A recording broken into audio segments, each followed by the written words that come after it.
Namo tassa bhagavato arahato samma sambuddhassa. Hello, this is Lal from puyodhamma.net. In the last Dēsana, we introduced two types of hidden suffering revealed to the world by the Buddha. So far, we have identified the cause of the first type of hidden suffering. This is the incessant distress or the agitation of the mind. Such a suffering can result in two ways. One is when we habitually generate immoral thoughts or akusala chitta. Somewhat of a lesser burden results from thoughts that are about sense pleasures. So it's important to realize that immoral thoughts are the ones that lead to most stress. Thoughts of sense pleasures impart less burden to the mind. And of course, there are many different levels within each category. For example, on the immoral side, having a thought of killing someone will have much more stress than just planning to verbally abuse or physically hurt someone. In the second type of sense pleasures, thinking about one's favorite food will be less burdensome to the mind than generating sexual thoughts about a person.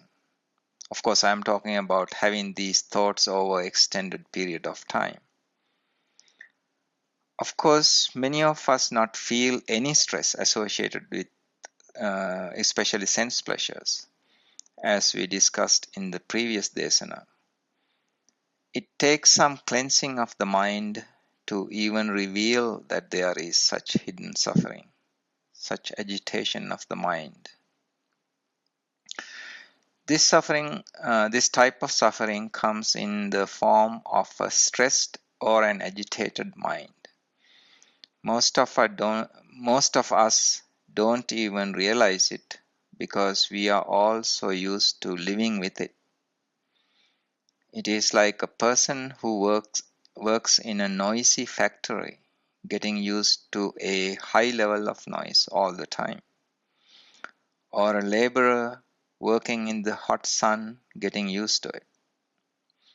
Now, of course, if that laborer gets a better job and starts working in an air-conditioned office, he will feel a big difference.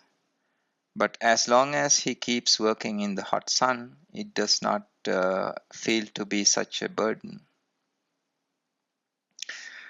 But even for us, the burden can become noticeable or noticeably intensified by an unexpected event or even by more than usual stressful situation at the office, for example. When we encounter such a situation, what we think about is, oh, I need a vacation now. But most times, traveling to some exotic place for a vacation itself can be stressful. One has to make all those arrangements, and if something does not go according to the plan, one could end up in a more stressful situation.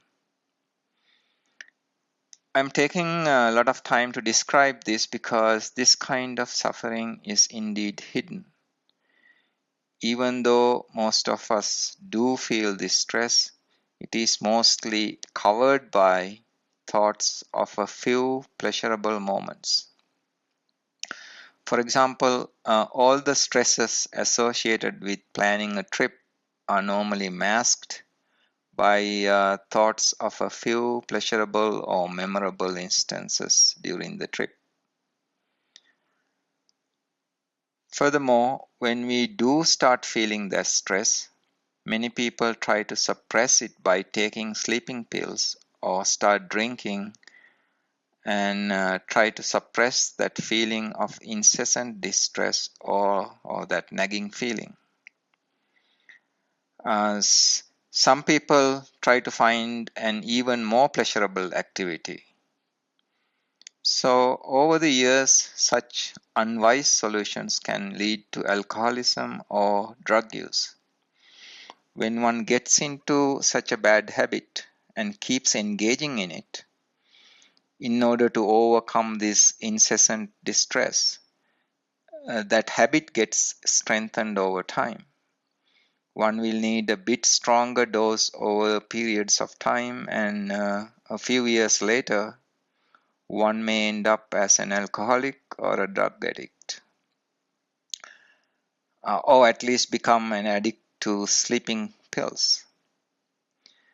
Therefore, even outside following Buddha Dhamma, one could just become a better person by following the procedures that we discuss here. For those who are trying to get to the Sotapanna stage, it is very important to see the hidden suffering and get rid of it gradually and feel the Niramisa Sukha. That will get one to the next step of being able to comprehend the anicca nature as we discuss below. Now, let us think about this, the root cause of this suffering a bit more carefully. At the most basic level, this stress is due to the presence of kilesa or mental impurities, and they are related to asobhana chaitasika, sometimes pronounced chetasika, in a thought. Asobhana means non-beautiful or ugly or bad. Therefore, a chitta with asobhana chaitasika is an akusala chitta or an immoral thought. These asobhana chaitasika or mental impurities build up over the years. This is an extremely important point. I cannot emphasize enough the importance of grasping this simple concept. By the way, one may ask why these chaitasika are not labeled akusala chaitasika instead of asobhana chaitasika. There is a reason why these are called asobhana chaitasika instead of akusala chaitasika. That is a topic to be discussed later. Now, another question that comes up is where are these mental impurities stored? We will get to that in the next week's discussion. However, we can verify for ourselves the presence of these mental impurities by uncovering the peace of mind that we discuss here. Anyway, we will talk about this next week.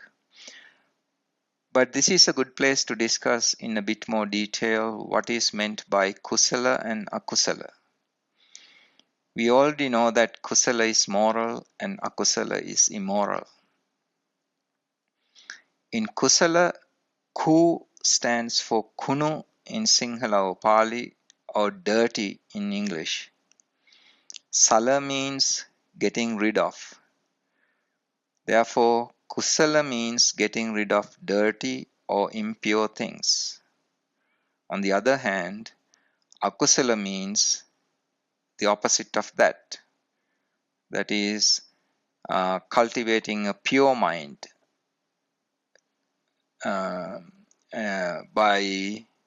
the akusala means the opposite of kusala, that means generating immoral thoughts. When we look deeper into these meanings, we will be able to differentiate between lobha or greed and raga or attraction to sense pleasures. When one has greed or lobha, one can do immoral things to get that sense pleasure. On the other hand, when one just has raga, one simply wants to enjoy the sense pleasures that one has access to. Therefore, acting with lobha will be more stressful than acting with raga. Similarly, there's a difference between dosa or hate and patiga or dislike. When one has hate or extreme anger, one could hurt someone even physically. Having a lower level of anger called patiga means one can get irritated when another person does something inappropriate, for example. There is no malice there. So when we do, speak, or think good or moral, only sobhana chaitasika arise in our thoughts.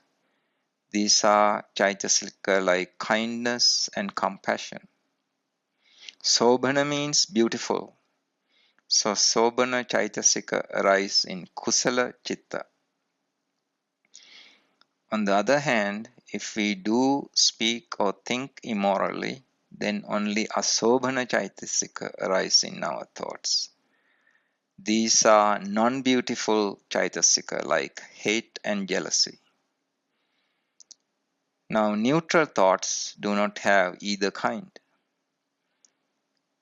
So, even though one may not be familiar with Abhidhamma, I think it is good to get the basic idea of the role played by Chaitasika in a chitta. Those who need more details can go to the Abhidhamma section and find more details, but here I would like to do a brief introduction that would be sufficient for our discussion.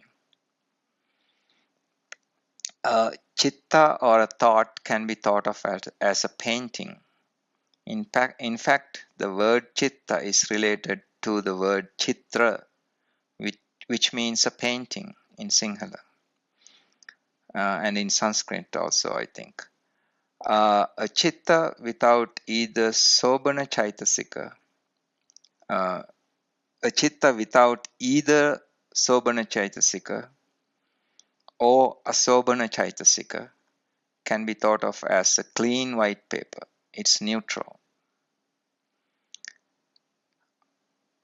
On the other hand, an akusala chitta is loaded with asobhana chaitasika and can be thought of as a scary painting with dark colors. Imagine a painting showing people screaming with fear, using dark colors to enhance that horrible feeling. So, asobhana chaitasika in a chitta are like those dark colors that are used in a scary painting. Now imagine a nice painting of a quiet morning at a clear lake with pure blue water, or a snow-capped mountain. Such a painting is pleasing to look at. So, sobhana chaitasika are like the light, pleasing colors used to paint such nice pictures. But most times, our minds are like those gruesome paintings of people screaming with fear. That is what causes the agitation. In order to make a transformation to a pleasing picture, we need to remove those dark colors and repaint with pleasing soft colors. Now, of course, this analogy can go so far because our minds are dynamic and can change quickly. But I hope you get the main idea. Chaitasika are what gives the mind a sense of burden or agitation, or a sense of calmness or peace. This is the important point. So, a critical point to understand is that thought with kilesa or asobhana chaitasika has the characteristic of being heavy, burdensome, agitated, and in some cases even giving a burning sensation.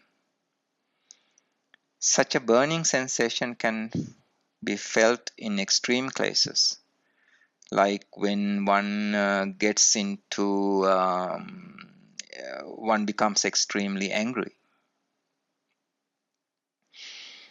On the other hand, sobhana chaitasikas such as kindness or compassion have the ability to cool down a thought.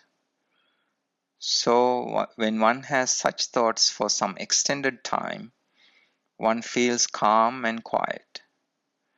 Not only that, one will be in a better position to make rational decisions. So the moment we switch from dark colors to light colors, so to speak, the mind becomes unburdened, at least for a short duration. This commonly happens when one is listening to a Dēsana or a discourse or reading about a Dhamma concept. This is called Tadanga Pahana or Tadanga Prahana in Sanskrit. In English, that means removing stress momentarily. In some cases, it is enough to get to Samadhi and even to attain the Sotapanna stage during that time, especially if one's mind has been cleansed for some time. Actually, this word Pahana is quite revealing.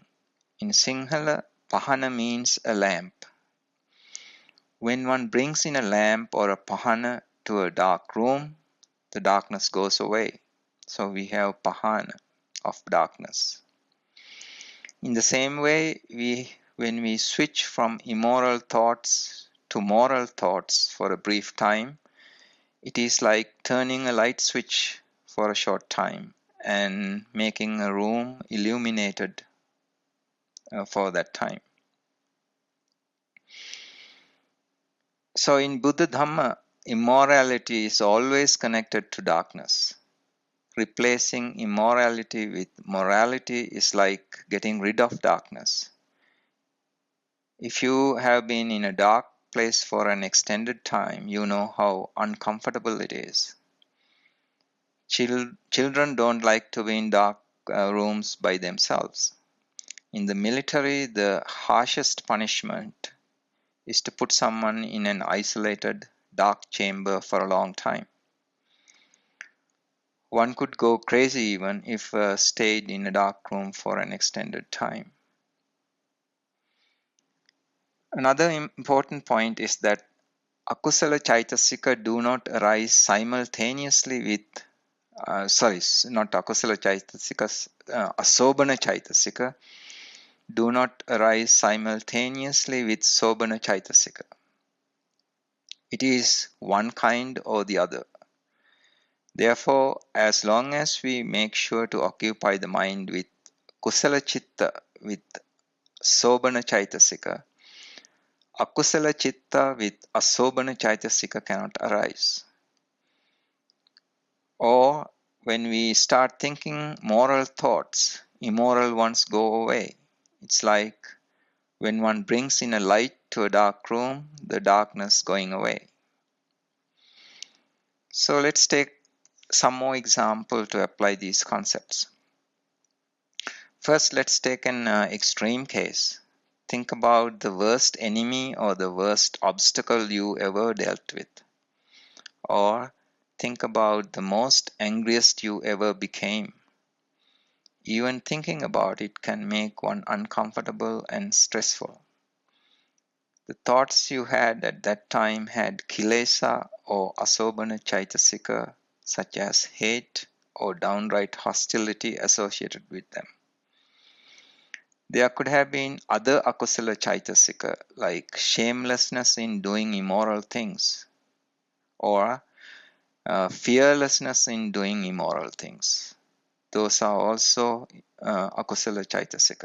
Asobana chaitasika.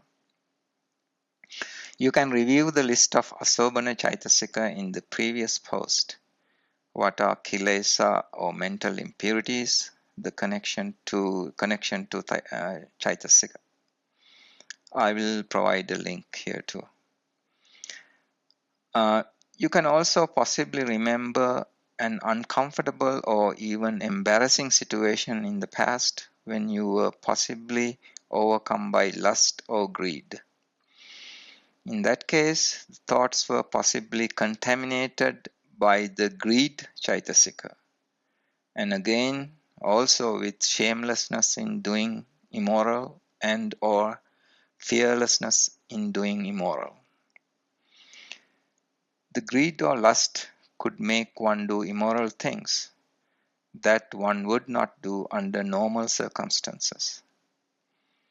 Those pancha nivarana that we had talked about in the previous Dēsana can cover the mind momentarily. Now, think about an instance of doing a meritorious deed, like helping out a person who was desperately in need of help. For those of you who meditate and reach some kind of calmness of the mind, that would be the best to compare. Thoughts associated with such situations have a completely different set of chaitasika associated with them, like loving kindness or compassion. They are called, of course, the Sobhana Chaitasika or beautiful Chaitasika, to differentiate from the previous Asobhana Chaitasika. You can see both kinds are listed in the post Chaitasika or mental factors in the tables section. So I hope you can visualize the difference between the two previous stressful situations and the feeling of calmness and even joy in the case of good thoughts. By the way, that joy is not the joy associated with laughter. It is more of a softening of the heart. It is felt in the heart. So these are very simple concepts that we all can understand. But that is the foundation of Buddha Dhamma. Now we come to another important observation that we briefly mentioned earlier. Those who are familiar with Abhidhamma know that Sobhana and Asobhana Chaitasika cannot arise together in a chitta. Only either Sobhana Chaitasika or Asobhana Chaitasika can arise in a given thought. And neutral thoughts, or what are called Avyakruta Chitta, do not have either kind. They are simply neutral. For example, when we are learning mathematics or a language or any other kind of neutral subject, the thoughts that arise are not kusala or akusala. They are neutral thoughts. So when we are immersed in thoughts that are neutral, we feel neutral. When we have Asobhana Chaitasika in our thoughts, we feel stressed or agitated. It is like being in a dark. It's like being in the dark, giving at least an agitated feeling. When we have Sobhana Chaitasika in our thoughts, on the other hand, we become joyful or have pleasant feelings. It is like being in a lighted, quiet room. The longer one can keep Sobhana Chaitasika in the mind, the longer that light will stay with one, and one will feel good and peaceful. When person X was following that meditation program consistently, she was able to keep the light on for several days or weeks, so to speak. Such an extended time of removal of akusala chitta is called vikambana pahana, or in Sanskrit vishkambana prahana. Now, these Asobhana Chaitasika have been with us for a long time, some even from previous births. They are not evident all the time. They are more like the mud at the bottom of a well in our analogy with the contaminated well discussed in previous posts. A strong sense input can force them to come out to the surface. For example, the mere sight of a hated person can bring thoughts of hate to our minds. But when we meditate, they are nowhere to be seen. But make no mistake, they are still there, hiding. Now here's the critical point. The power of these kilesa or asobana chaitasika do wear out over time, especially if one stays away from using them frequently. That does not mean one has to have absolutely no akusala chitta, but that means one will have relatively less of those compared to kusala chitta. That is how those Anarya yogis were able to suppress a bulk of kilesa over periods of many years and were able to develop even abhinya powers. But there are two important points to be remembered. First point is that they will never be, those akusala chaitasika will never be totally removed until one attains the arahanthood. The second point is that when whatever is left is bound to come up sooner or later and maybe even grow depending on the circumstances. Sometimes those Anarya yogis die and are reborn in Brahmaloka and live for very long times there, sometimes millions and millions of years. But when they eventually come back, they would have to start all over. So we have now talked about two types of relief by suppressing asobana chaitasika.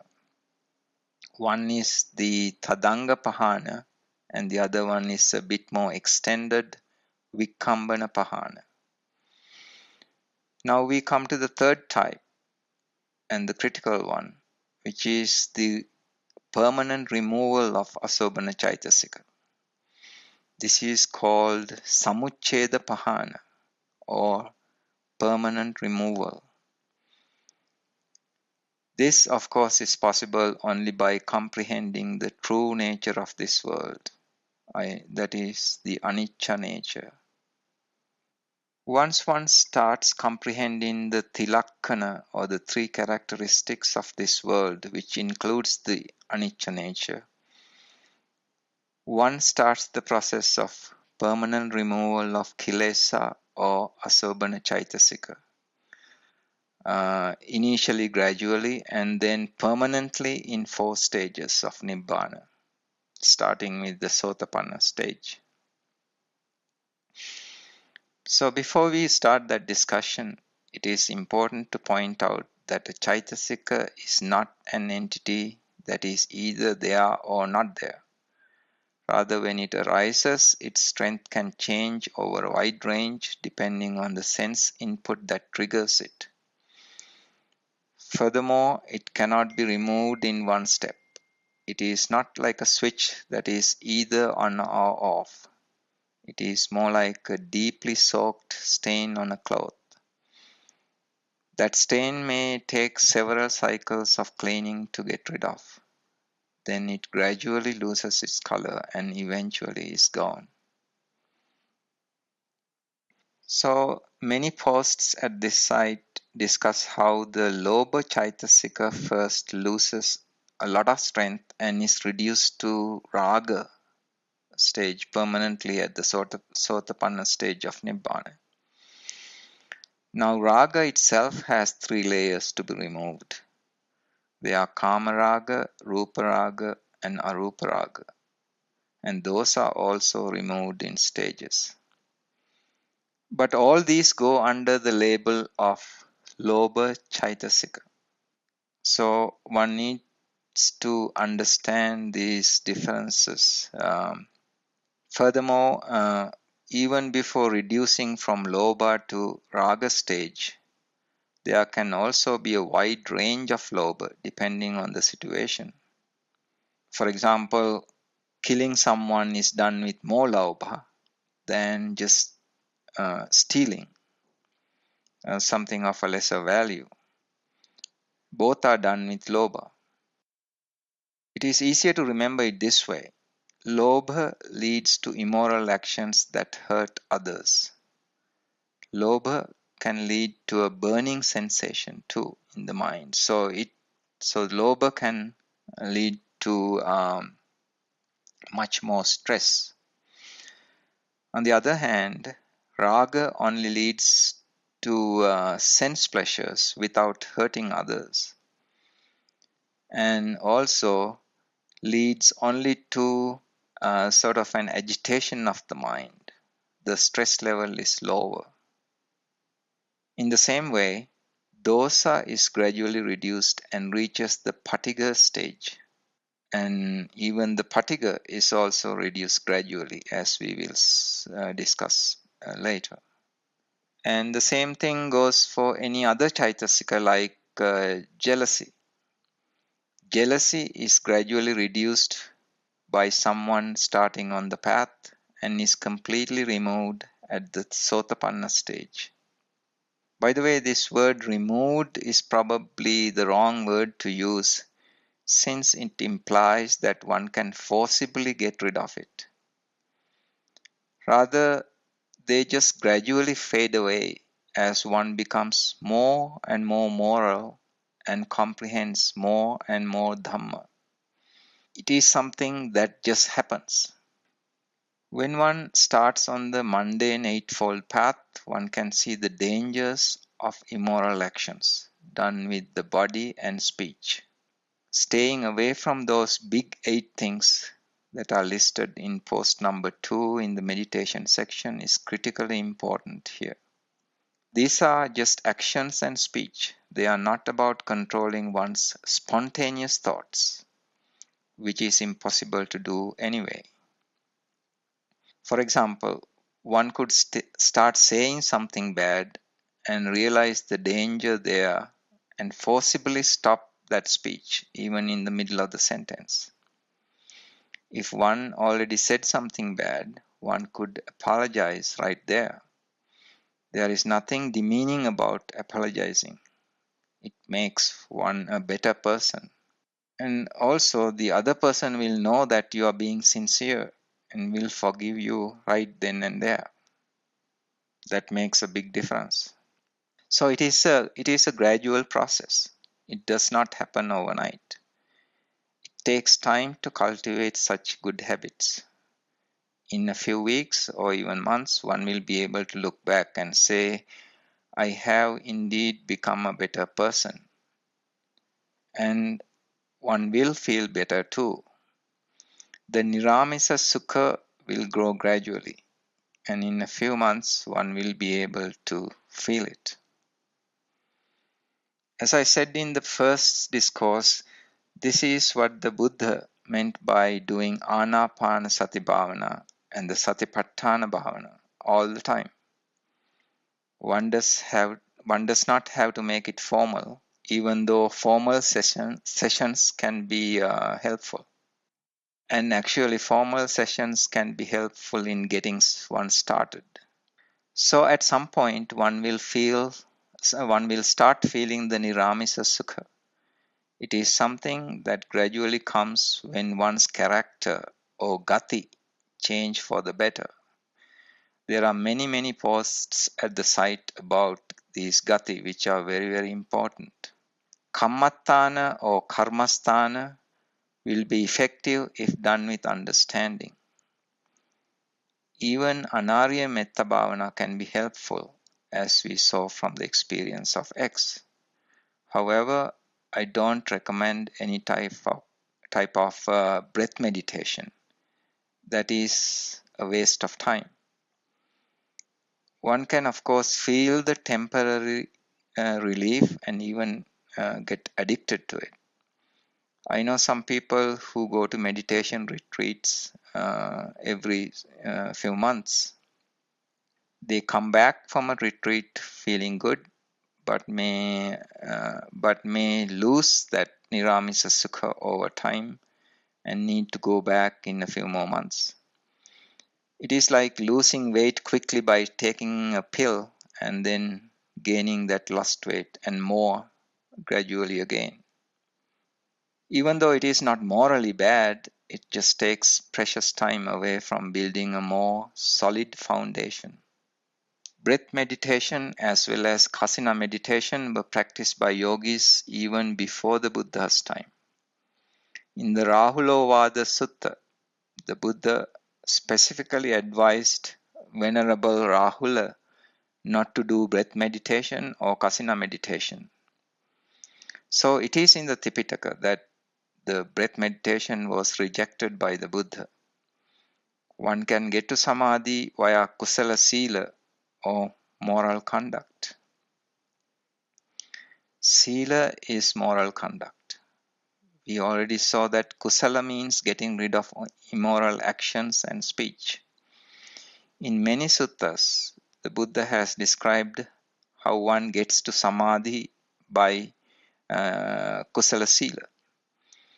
Getting to samatha or samadhi via kusala sila is what we discussed all this time. That is the same as getting to niramisa sukha. The state of samadhi or samatha is attained when one feels niramisa sukha. They are the same. Pancha nivarana are lifted temporarily and the mind feels the relief. That is the basis of getting to jhanas. So, when one starts feeling the niramisa sukha, one is ready to tackle deeper concepts like kamma, kamma vipaka, and anicca. Next week, we will start talking about them. May the blessings of the Buddha, Dhamma, and the Sangha be with you always.